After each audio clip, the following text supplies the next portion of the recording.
The First Amendment protects our right to free speech and freedom of the press. In California, students are protected under the California Education Code Section 76120, prohibiting college officials from hindering free expression.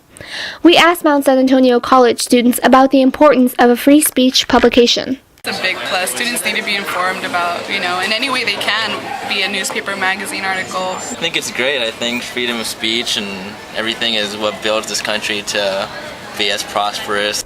There are only 2 other states that have laws protecting the First Amendment rights of students, Illinois and Oregon.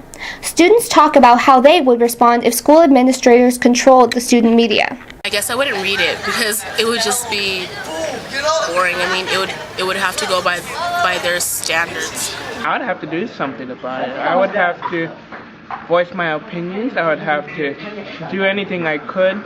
Go to the administrative offices. What use is of a newspaper if it's not based upon the opinions of the people? I think it'd be the beginning of a lot of trouble and the beginning of a lot of tensions. I think that censoring, especially at a college where information should be circulated and opinion should be heard, would be a big blow. The Los Angeles City College newspaper, The Collegian, has been experiencing difficulty since August 2008. Former editor-in-chief Frank Elleridi said that problems began to escalate on July 16, 2009, when Collegian reporter Mars Melankoff was told by Los Angeles City College president Jamila Moore that she could not use a recording of a public town hall meeting until she signed a press release. We spoke to Elleridi and current editor-in-chief Ruben Reynoso about their experiences with school officials in the past year. Press releases they would send out the Collegian had their concern, but we did a full-on investigation and found that nothing was wrong. But it's like, how can you make an investigation when you're the one being investigated? And there was never an investigation because no one ever spoke to us. So, I mean, that's a way that I guess they tried to make themselves look better. As far as influencing the content, there were times where we would get, for example, we had a reporter who wrote a story about our budget being cut in retaliation, and the president called him and wanted to see him in her office, so things like that that'll just kind of scare reporters. It's our God-given right. We deserve to be able to utilize our First Amendment right, whether it's in the newspaper or just our daily student lines.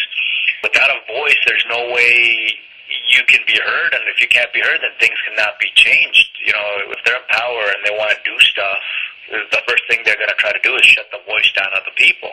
So it's incredibly important that the students have a voice in the newspaper, and that the newspaper is allowed to practice its First Amendment rights. Mount San Antonio College President Dr. John Nixon discussed his thoughts on the First Amendment. Aside from a few exceptions and restrictions grounded in law and court case, I think that we should do everything we can to protect the First Amendment rights of everyone. Students are no different than anyone else. I mean, I think that, and particularly students at a college or university, because I think a college or university is the best place for the free exchange of ideas. It's all a part of learning. Restricted by such things as copyright, some statutory and court definitions dealing with obscenity, and certainly restricted by speech or expression that is or causes violence or harm to others. I mean, there are always restrictions, but certainly the college campus should be the best place for freedom of speech. What kind of power do you think administrators should have on the newspaper? Very little. I cannot think of a circumstance where I would want to step in unless the newspaper began printing stories that were clearly false or breaking some law that is not peculiar to the college but generally applies anywhere else. Student media is imperative in helping students stay aware and informed. The First Amendment is essential in keeping the college media transparent. Unfortunately, not all states protect their students under the First Amendment. So pick up your First Amendment newspaper or magazine. You're lucky you have one.